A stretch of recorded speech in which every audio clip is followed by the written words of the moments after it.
Abandoned lorry. The screen found A to Z contemporane is parked in the shadow of the ruins looming overhead. It's seen better days.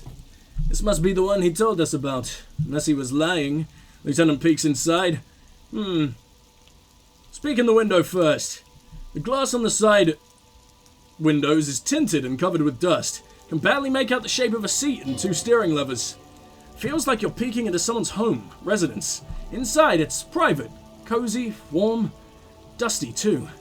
How are we gonna get this open, Kim? Use the pry bar to smash the window? Open it from the inside? Really? This has been hard enough. No need to make it any harder. That is hard. Just wanted to try the door handle first. I mean, if it was that easy. And recently replaced. Unfortunately, this is going to be the hardest thing in the world for me, and it seems to be the only way. And I don't know why that's a thing. If there is only one way to do a certain thing, then why would they make it such a hard check? I guess it's not. Oh my god, I did it first time anyway. Incredible. With a firm grip, you raise the pry bar. A glint of light catching on the tip. Call down the hammer of truth and justice. Release your secrets, lorry cabin. Say fuck the police, then smash it. Welcome to Revachol, window. The window shatters and droplets of glass fly everywhere, shattering over the lorry floor and pavement.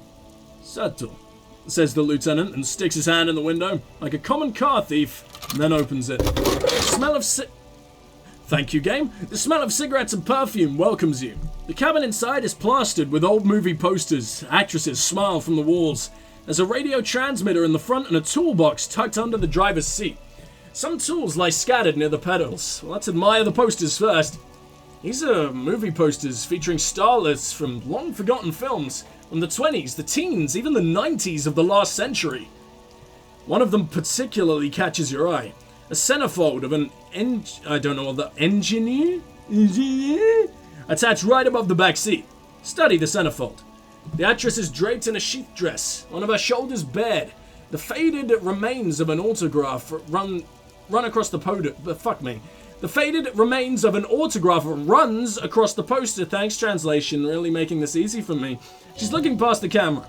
A feeling of tenderness washes over you. A longing even, perhaps. Gentle tragedy. This is Tibet Jean, a starlet from the dawn of cinematography. Less known for her talent than her tragic, untimely death. What happened to her? She wasted away in a drug den called the Door to the River. Not far from here on Boogie Street. Mixture of cocaine and morphine. She was afraid of the world, and the camera too. Enough of the posters. The actresses and the rare actor all smile you a warm goodbye. A radio transmitter is attached to the dashboard, and a toolbox sits under the driver's seat. Well, I guess let's try the radio first. Looks like the frequency dial is absent. Requires a key to work, but the key has been removed, likely by the missing lady driver. Kim leans closer to the radio and hums, "Strange. There are so many radio stations saved here. Must be over 100 at least. Why would anyone need so many radio stations? Contacting an entire fleet of lorrymen, for example?" He flicks a switch on the radio. This is all shortwave, UW and UKV. Looks like we're dealing with an impressive organizational tool.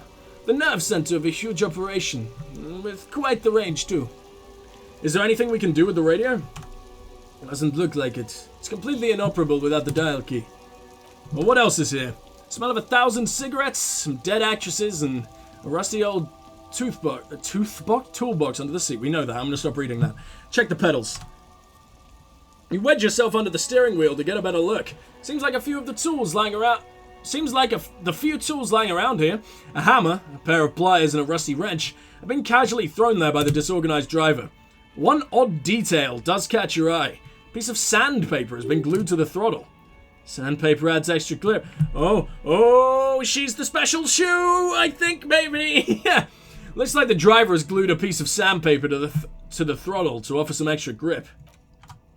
Sandpaper, the lieutenant repeats. A novel technique. The sandpaper would also rub off the pattern from the driver's right boot sole. Yes, he likes where this is going. Do the honors, he thinks. Connected yourself. One of the footprints of the crime scene had an aberration. One sole was smoother than the other. Which means that the missing lady driver was present at the lynching. The lieutenant's eyes light up behind his prescription lens. Oh my god. Oh my god! Okay.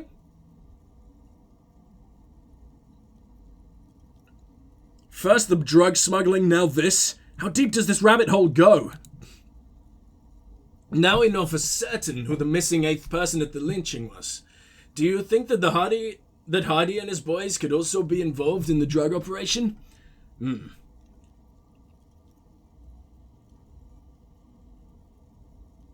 This would fit what Joyce told us, but I don't want to make any assumptions. Understood.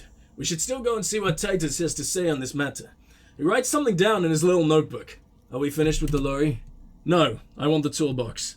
A metallic drawer slides out from the seat. It's empty, except for a folded newspaper. I'll obviously unfold it. It's an issue of Peripherique, for sure, from last Wednesday. A piece of paper falls out of its pages. Pick up the note. Looks like an article ripped out from a radio enthusiast magazine. Complex mathematical equations explain the basics of something called the Ulan frequency system. The lieutenant leans over to your shoulder to examine the note. The Ulan frequency system? I've never heard of that before. I know of FM, AM, UKV, but his thought trails off. It's in the toolbox, I guess. Good to know. We learned an absolute shitload from this one random lorry. Great. I think we got everything. A word, detective? He steps away from the lorry. Before we return to Joyce? All right. We've finished here. Let's quickly debrief and go over what we found, so we don't do it in front of the company rep. Seems like something police would do. What do you think of all this, Kim? Honestly, I'm quite worried by what we've seen so far. The evidence seems to point to a rather extensive and well-organized operation. I'm especially intrigued by that radio transmitter, particularly the sheer number of stations it can connect. Looks like this alleged drug trade casts a wide net. This means it's well-funded. Technology like that, a major player must be financing it. I'm not sure what the Ulan frequencies are all about, but they may hold some significance. Perhaps it's a better way to connect between fleets while avoiding frequency bleed. Or maybe it's used to tap into RCM networks. And last but not least, looks like the Hardy boys knew this driver. As we know that she was present at the lynching, this may be the Union connection we've been searching for. The probe and the case converged, he thinks. This was quite the find.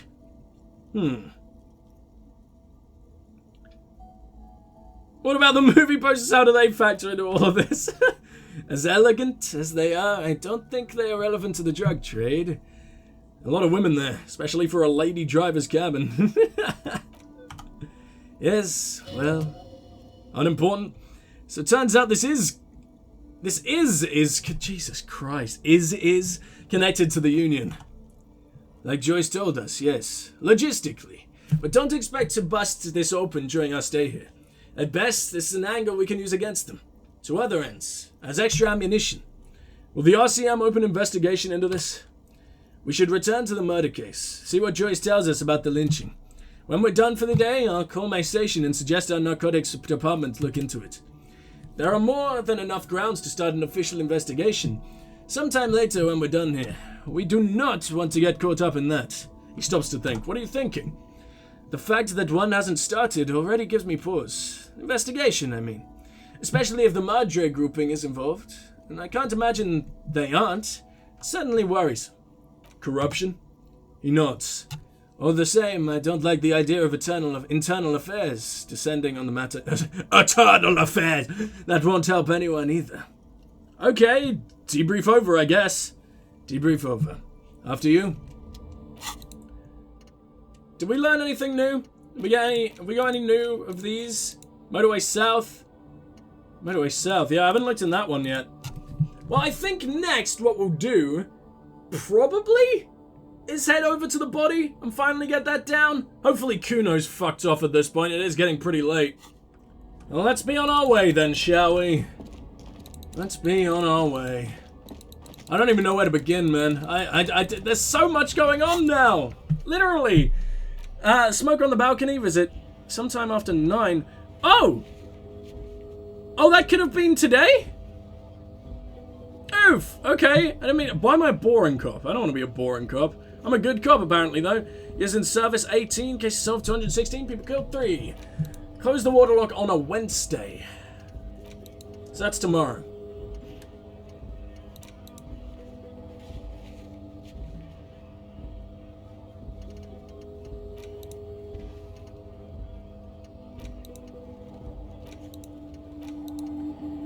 We got a lot to do.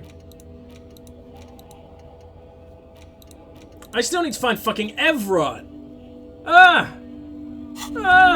Okay.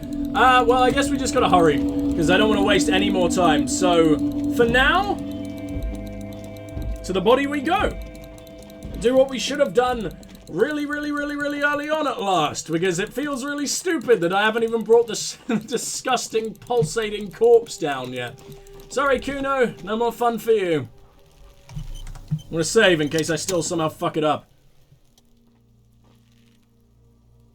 Still so long? Oh, Christ! I have ammonia, damn it!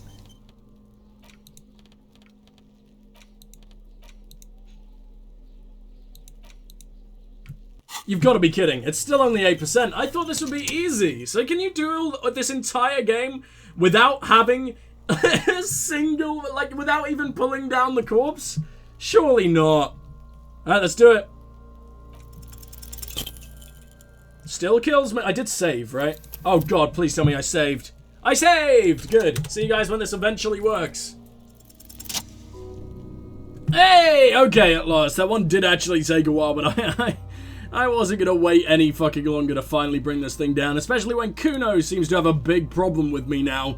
As if he didn't before. I'm just worried he'll, like, do something to the body if I don't get it down almost immediately. So, you crack open the ammonia ampoule and breathe in. The odor of death is still stronger. It's a spell of the mind? Spell of the mind telling you to run. And your stomach to wring itself empty. With your eyes squinting, you stand in it. It's a puzzle. What's hanging in front of you is a puzzle of decaying flesh, tattoos, and tendons. Do they always do that? They do. They do. After 7 days, yes, we're deep in decomposition here. Step closer. The man before you is naked, but for a pair of underpants and enameled boots. His skin is greenish, marbled with decaying veins and blotched by lividity.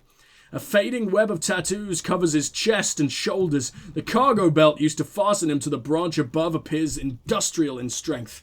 But it's snapping, isn't it? It's like tearing apart. Unless those are just like several strands. Let's inspect the boots. The material appears to be ceramic. What the ceramic boots? Is this like ceremonial or something? I don't know. It's clean white, stands in stark contrast to the decaying flesh above the knee. The man wore thick polymer socks, probably for padding. A fine array of interlocking plates covers them. Delicate and fragile, they feel alien to the world around you. Out of place somehow. These are clearly not boots. They're armor. Possibly part of a larger set. These aren't just boots, are they? This is the armor he was stripped of. Indeed. He said, with his notebook under his arm, the lieutenant crouches to inspect the soles. Technically speaking, these are sabatons, not boots. Oh, the lieutenant uses a... mnemotechnique. Or mnemotechnique, I don't know if silent, whatever. It's not just any notebook, it's a... Oh, mnemotechnique A6. It's not just any notebook, it's a classic. I feel like I should have done this ages ago, because we're only just remarking on, like, very, very basic things the lieutenant does. Thanks, super useful to know. It's all you, baby. What kind of armor is this exactly? Ceramic plate. Zirconium dioxide, most likely. This is where the make would be. Where? Under the heel. Fairweather. Turns the boot slightly. Fairweather model T500 VE. I'm guessing that's vitreous enamel? This is advanced stuff. Where's the rest of it? Scavenged by the locals? Piece by piece. He's been out here for 7 days. It would be odd if they didn't. So I gotta find the rest of the armor, huh? We should keep a lookout for these pieces. The armor could yield information. He nods towards Kuno, who's eyeing you suspiciously. This is one thing he might actually know. Maybe he was just wearing these boots, and there is no rest of the armor. No, I think he had something precious underneath the clothes. Had to remove the jeans and shirt we found to get to it. And this kind of armor is often worn under fabrics. Nice, that makes sense. What if they told him to strip before they hung him, to demean him? They usually hang them completely naked for that. La puta madre, the Mazda, the Basmatis, and the like. This one still has his underpants. Fucking talking about underpants? Clearly Kuno would like to interject something here, but there's not enough for him to hold on to. The material looks out of place here. It's expensive. Lieutenant draws a line in the condensation on the ceramic with his index finger. We've requested similar material for our tactical units for years now. The constabularies deemed them too costly. In that time, we've lost 6 men to semi-automatics. How much are we talking about? For a full set, about 4 years of wages. For the northwest region of Revachol, an officer's average yearly income is 5,500 real. Oh my god, I've made shitloads. What? Why have I made so much already? I got given 200 for nothing. Wait, my yearly pay is 5,500 real? Not too much, yes. Pathetic. Need to hustle more and I hate less. And need to hustle more and hate less. I don't know what that means. Sounds puny. No wonder I can't pay my hostel bill. It's a sorry situation, I agree. How could this man afford such expensive hardware? That's for us to find out. Checks his notes. Mr. Garter implied he was security personnel for the harbor company. That confirms my own assumptions. Initial report?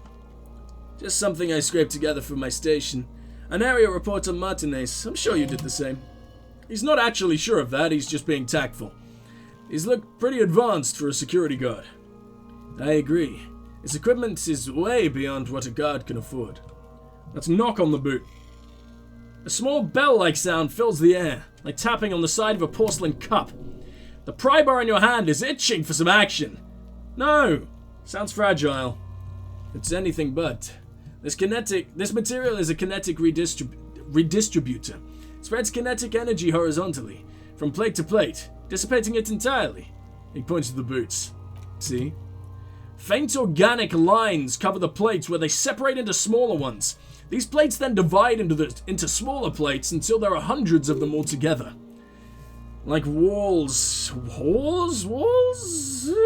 of floorboards. The design looks organic, influenced by highly resistant wood materials like lignum vitae and ebony perhaps. What does this remind me of? If trees were made of porcelain, this is what their cross-sections would look like. Run your finger over the lines. The smooth, glossy surface fractures into ever more intricate interconnections, peaking on the right sabaton, where you notice the walls are in the shape of a letter and number combination. E50, 100.1000. Looks like there's a serial number on the right sabaton. Ah, good. Can you read it to me? He tips the drying ballpoint of his pen on the tongue. Let's lie. Why the hell would we lie, drama?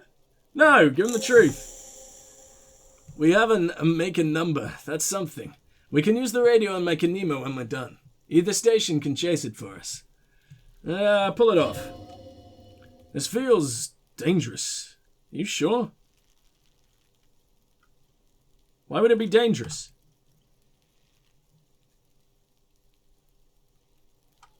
Back off and look at the corpse? Quickly leave. Quick save. Go back to the boots. I want to try taking it off, but without suffering. Yeah. Okay, now I can. I just had to go through all that again for some reason. Grab the boot under your arm. The stench fills your nostrils as you push downwards. An ominous creaking sound comes from above. Stop! The lieutenant's voice is sharp. He looks at you with the boot under your arm. Beak's gonna pull his head off? Brutal. What? Oh, the lieutenant, you seem distressed. Why? You're about to pull his head off. Do it, homo! Do what? Pull his head off. There's no point performing an autopsy if you do. We'll have compromised the coroner's case. Yeah, I'm gonna... What are you trying to achieve anyway? Why are you hanging on to the boot? Indeed, from this angle, it does look like the neck isn't going to take much more. Being dead for a week has all but liquefied his muscles.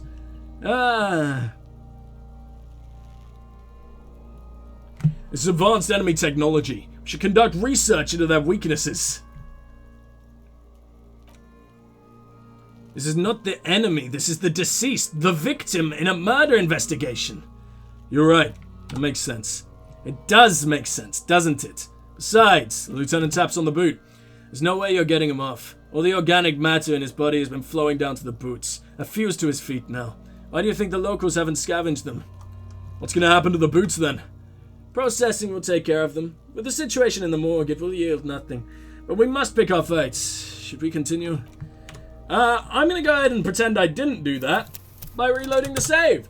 I knew it'd be something bad, but every now and then, like, our senses tell us not to do anything, but they actually benefit us in the long run. So I just wanted to check out what it would do. I know it's a little bit cheatsy, but I will. Inspect the belt. The hangman's knot is pulled tight by the weight of the corpse below. Yellow, hard-edged polyester cuts into the neck.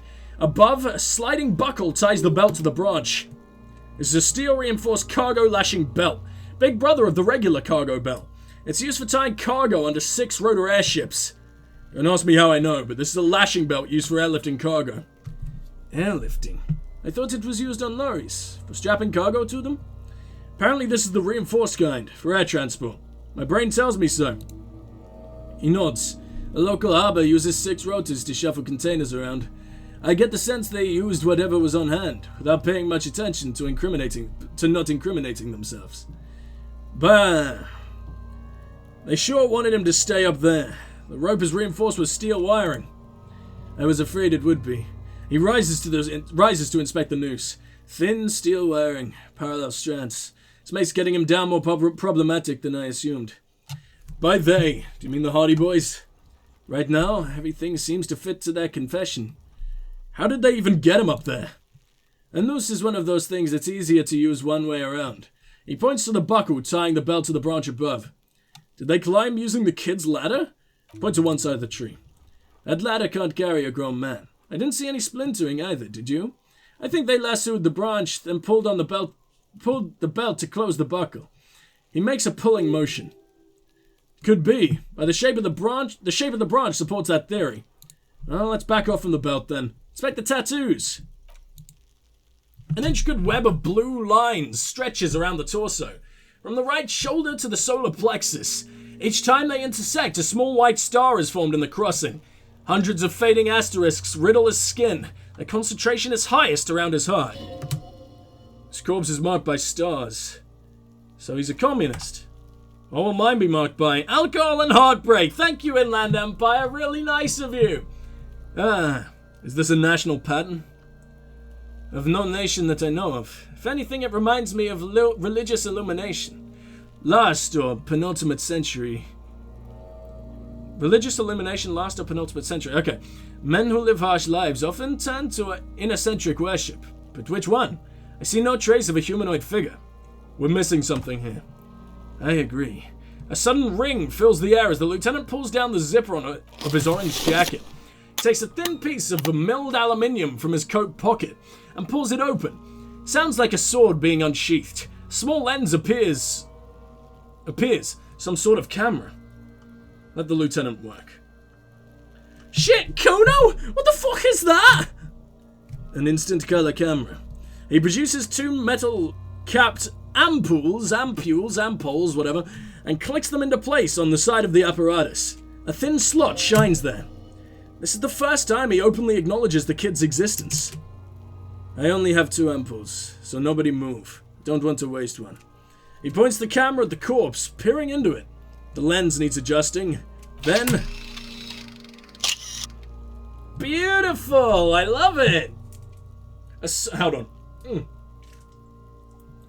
A sound, a shrill flash, followed by the breaking of a small ampoule of glass. You see streams of color pour onto the thick, glossy piece of paper rolling out. On it, a color-perfect copy of the dead man's tattooed chest. In case we need it, the lieutenant says and shakes the paper, letting it dry in the cold wind. What do we... cool machine. Yes, he slides the camera closed and tucks it away on his belt. It is pretty cool, isn't it? What do we need this photo for? It contains insight to the victim's person. By his build, I'd say this was a man of physical violence. The story he wanted his body to tell was important to him. It is his letter. To us. Someone should decipher it.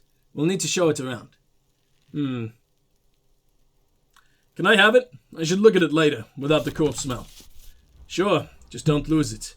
He hands you the piece of rolled-up photo paper. It's no larger than a pack of cigarettes. The glassy-eyed corpse looks by, his mouth mute and his skin as colourful as the chemical rainbow on the photo paper, teeming with opportunistic organisms. Look him in the eye. His eyes are milky white and blind to the world, protruding comically from their sockets. There's no one home, just subaquatic terrors there. Dark brown hair grows on his head. His face is ready to explode from the organic processes inside. The death's head grin has passed. What remains is an unrecognizable mess. Underneath the curdled meat is an expression, not carried on his features, but below, inside, an expression of pleasure. This man was experiencing joy at the moment of his death. Tell me, who are you, dead man? I'm gone. Where have you gone? Into the wild pale yonder. Where is that? In the past, way out in the west. I can see you're gone, but who are you? I'm a joke. Look at me. There's nothing funny about you. There is nothing funny about jokes either. Rude! That's what I make my living doing. Half of it, anyway. Who were you when you were alive? A killer. Motherfucker and a killer. I have another question for you. Go ahead, Kobo. What's happening? What do you mean? I'm talking to you. It's the power of your... Black, frothy liquid starts bubbling on his lips. Imagination. Yeah, man, don't be crazy. Inanimate objects and dead people can't really talk to you. Your wild imagination is doing this. Ask some more of those questions you love so much. He loves those. Why do I love questions so much? Because you're a Copperuni. Look at all of them go. Do you want more questions? Yeah, give me more. Give me a comical amount of questions. Is my name coming right up, Copperuni Rooney? This is getting upbeat now. Is my name Rooney? Fuck no, you're no Rooney. I do strike myself as a Rooney. No, you don't. Between you and me, your name is probably Harry. That's right, stupid, boring Harry. Harry the motherfucker. Why do I feel like I've forgotten something terrible? 'Cause you have. Who killed you? Love did me in, Brother Copo. It was love all along. Can you ask me a question? Sure, Lobo. I can ask you a question. Why are you doing this? What? Looking at my face, motionless. Looking into my eyes, standing here. Why are you investigating my murder? This case is all I have. I am all you have? Then you truly have lost it all, brother. You let the world drag it all away from you. And what it left you pissed away. And here we are. Why were you feeling pleasure when you died? Maybe I was getting my rocks off. First, do you have to speak like that? What dialect is that anyway? It's a mishmash, Copperbolo. You think I'm Mezzinian, don't you? For you, this is how people from Mezzinia speak. I'm not even sure Mezzinia, or are you? From Mezzina? No, my hair is too light a shade of brown. My eyebrows, too. Trust you're in a racist. What are you, racist too now? You think I am? You think I was a racist because this lump looks military and has tattoos? It's called profiling. So you were feeling sexual arousal when they were hanging you? I looked like an erotic auto-asphyxiation type to you? Yes! Captain Coppodromo, I fear we are drifting away. Fixating on sexuality again. Let's go with a simpler question. He didn't choke himself. You know it. I hate you. You stink and you're boring. Do I remind you of someone? A child born with Moeller's disease, harlequinism, grown up miraculously. A baby infected with harlequinism. Sure wriggled out of that one, Coppolini. Enough! You can come back and look into this face anytime you want. Humor yourself with my harlequin features. Ask me your little questions fresh in your memory. Create associations. Remind yourself of mortality. Squint and take a step back. As you narrow your eyes, the monster before you blurs into a violent mess of green and pink. This is a trick. You've done it before. Pink is where the blood settled in the first hours of post-mortem. You can use it to see if a corpse has been tampered with. Does this position at time of death match the discoloration? Smart! Is that real? Dude! Criminology is so fun. It's not criminology, is it? It's fucking forensics, but it's so cool! Observe. Only the lower extremities are pink with a dash of blue. His fatted hands, thighs, and neck just above the noose. The rest of the corpse appears dark green in the cold spring air. His face and hands are pink. Thighs too, actually. No, thighs too. I see it. He adjusts his glasses. His neck too. Lividity goes right up to his chin. We have good, well-pronounced discoloration here. The monster comes back into focus. An explosion of color coursing with dark marbled veins. His stomach appears pregnant with something. Black liquid streams down his thigh and onto his boot. So, what do you think? I think he was upright after death. His hands, feet, and neck are discolored. Agreed. He points to the belt, especially on the neck. The belt acted like a tourniquet, keeping his blood in his head. The hypostasis supports a hanging. You would still like the hypostasis marks in the neck to be a bit more pronounced. For some reason my brain would like the pink to be more pronounced, especially in the neck. Maybe it looks faint to you. He leans in, covering his nose. It could be more pronounced, actually. Dumanote. I don't know what that means. Could it still be he was moved after death? There's always a chance. We should check for ligament marks on his neck to see if they're in tune with the belt. We'll have to get him down first. I think he's dead. I agree. There are crow's feet in his eyes. He's laughing silently. His personality is no longer a part of the world. Totally dead. The world no longer stores his personality in its composition. There was a time for that, and it ended 7 days ago. He nods in agreement with this advanced piece of conceptualization. Having mulled it over, the lieutenant says, that sounds about right. Yes. He's beaten up. See the bruises? I do. Most of them are post-mortem. Maybe even all of them. Delinquents have made our jobs harder with their little sport. Stop talking in riddles, coin slot! You fucking racist arsehole. It means you fucked him up good, Kuno! The girl yells, fucked him up brutal like! Something's coming out of him. A pool of blood and feces is eaten into the frozen mud below the man's feet. Purge liquid is dripping into it, drop by drop. The victim appears to have contained no more than half a kilogram of digestion at the time of death. That's a lot, isn't it? What the fuck he's saying? Flip.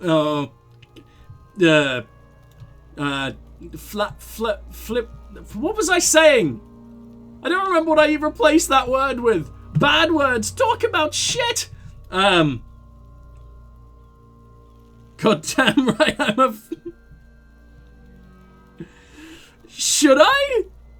No. That's it. I think ignoring them will be more of a fuckery for them. We got lucky. Did we? I don't feel lucky. Back off, catch your breath. So, how do we get him down? Oh wait, but there is no breath to catch. Only the cadaver filling the air in your nostrils. He slowly rotates before you, decomposing. So how do we get him down? He stops to think, then checks his notes. Are you sure we finished the preliminary examination of the cadaver? We might miss some of these things once he's down. Let's take one more look. Let's try and talk to him one more time. Yeah, there's nothing new. Fuck it, we're doing it.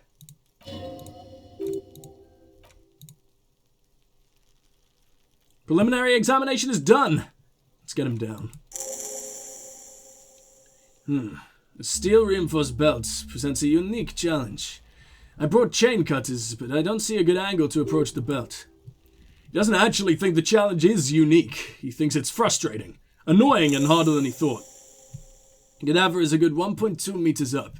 Neither of us can reach the belt without assistance. And even if we do, there's a question of cutting the airship strength material. Can't someone else do it? Someone else? You mean like the police? I mean someone who's below detective. Someone like a paid garbage man or a cleaning crew. I have bad news for you. That is a detective. I know it's hard, but I assure you, the others won't come to help us, and we have a growing sanitary concern here. We need to get him down fast. We could saw the branch. Climb up there and saw the branch? Yeah, it seems dangerous. Has to be a less risky way, with less falling down off trees. Maybe we could ask for help from the harbor. I was really hoping we wouldn't. The Union appears to be suspects in this case. Seems like a dangerous route to go down. I would really prefer it if there was another way. These people might have an agenda. Let's consider other options. Maybe we could shoot him down. Yeah! Enthusiasm is unrestrained. Bang bang time, pigs! Shoot his head off! The lieutenant remains unaffected. How? Where the buckle ties the rope to the branch. That's a good spot to aim. There. The buckle holds the belt together. Where? He corrects his glasses. Ah, yes, I see. The shot hits that there. If the shot hits that, there might be a chance to release the belt. Yeah, now we're talking. Entertain the Kuno with some shit. They'll miss. The pigs will miss Kuno. The lieutenant is undecided. On one hand, he wants to shoot some gun. On the other hand, it's an awfully stupid idea.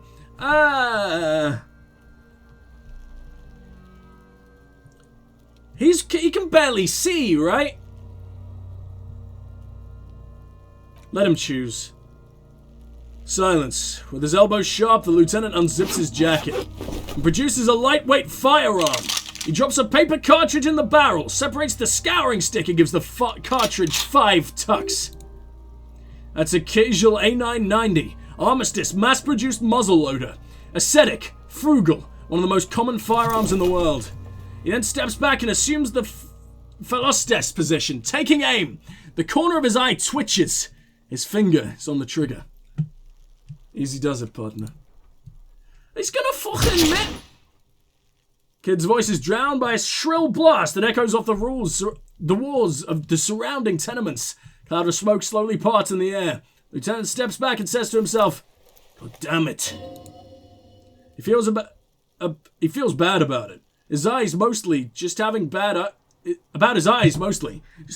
eyesight, probably from a young age. Whatever you do, do not console him. Fucking idiot! No, what the hell is that? More copper, asshole! Asshole? I don't know what accent I'm even trying to give him anymore. Kuno could have hit it easily, but then Kuno's not fucking handicapped, is he? Try again, maybe? No. We're lucky as it is. We didn't break anything, and the victim remains uncompromised. Looks around the yard. He looks around at the windows overlooking the yard. Any more mistakes could put us in an unfortunate position with the locals. We have eyes on us. Didn't do us any favors with that. It's okay, man. Kuno's sorry too. Kuno feels sorry for Binoklad. The lieutenant doesn't say a word. Just looks at the gun in his hand. What now? I have to say it's beginning to look unlikely we can get him down without assistance. Can I have the gun? I should try. It's as bad as it is, us shooting firearms like punks. He pauses, then shrugs and proceeds to load the pistolet. Go ahead, I'm not stopping you. Just don't lose it. Peace shines in his outstretched hands. I only have one gun? This is the sorriest pair of pigs Kuno's ever seen. Well, I got a gun back. Yeah, take it, you fucking banana. Take it, shoot yourself in the mouth. Feel the weight first. The cold piece of bakelite and gunmetal is surprisingly light. Your finger fits right through the guard, instinctively resting on the trigger. The fuck are you waiting for, Kuno? Tell him to shoot himself in the mouth? Point the gun at the belt.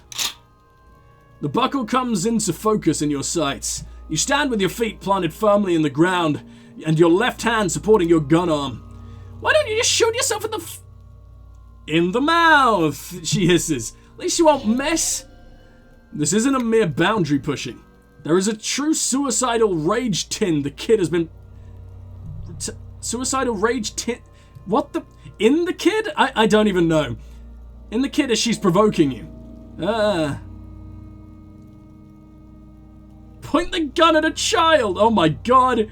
Close your left eye first. Your field of view narrows. The branch slowly moves, becoming entirely two-dimensional. The metal buckle glimmers, catching the evening light as the corpse slowly rotates. The slow movement of the branch in the wind and your shoulders directing the gun sync up, dancing hypnotically. As you wait, your breathing slows down. Some mosquito-like organism buzzes in your peripheral. Look! He's crying! You're gonna cry now, fucking Fagari! Since it's in another language, I can probably say it. Okay, 28%. Shut up! Oh, what? You're gonna... Oh my god, you're gonna fuck me? Her voice is almost a whisper now. You wanna fuck me, pig? Is that what this is about? Jesus. This is so bad. This is so wrong. Okay, I wish I could quick save now and not like later. Where is hand-eye coordination? I mean, it would definitely be a good idea to level it up first, but... will it even be enough?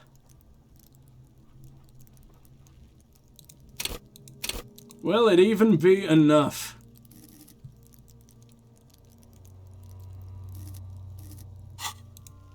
Maybe we can ask to try again.